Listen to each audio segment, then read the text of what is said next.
देशले नेपाल आमाले राष्ट्रिय स्वतन्त्र पार्टीबाट धेरै ठुलो आशा गरेको छ। यो आशालाई निराशामा बदल्नु हुँदैन।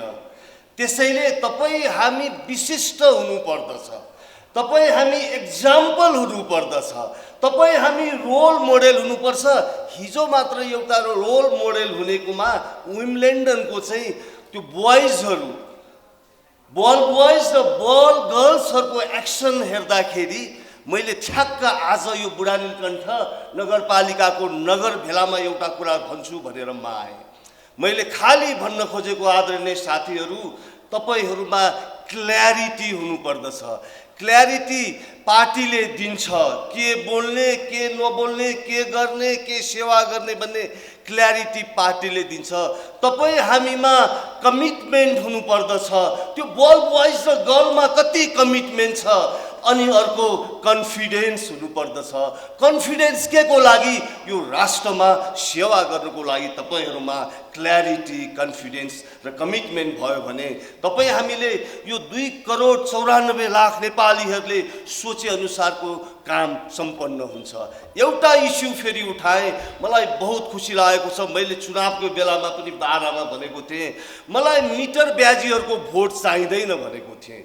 जसले यो देशमा अन्याय अत्याचार गर्छ, भ्रष्टाचार गर्छ, पापीहरु छ, तिनीहरुको भोट मलाई चाहिँदैन भनेको थिएँ। हाम्रो सभापति रवि लामिछानेजीले हिजो मात्र उठाउनु भयो, मिटर ब्याजीका इस्युजहरु उठाउनु भयो।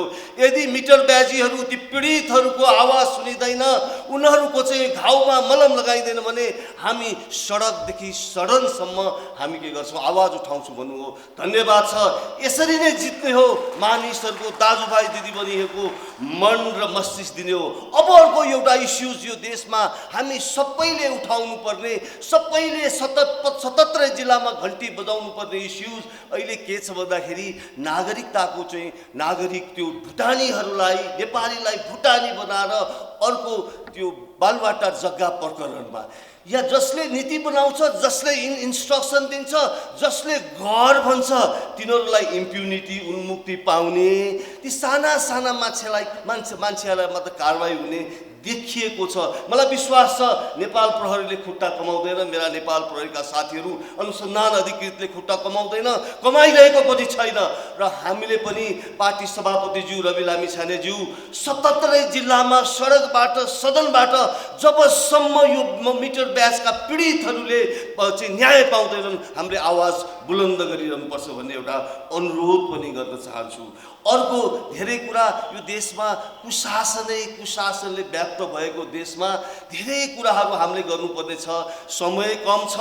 हामीमा उत्कृष्ट, फेरि last but not the least आदरणीय साथीहरू, तपाईहरु यस्तो उत्साहका साथ आउनु भएको छ।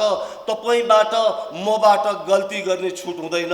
यो राष्ट्रको लागि तपाईले गल्ती गर्नुभयो, मैले गल्ती गरे भने हामी यो देशमा अनुहार देखाएर हिँड्न सक्ने अवस्थामा पुग्न सक्दैनौं। छोटो समय घण्टी बज्नु अगाडि नै हामी सचेत हुनुपर्छ।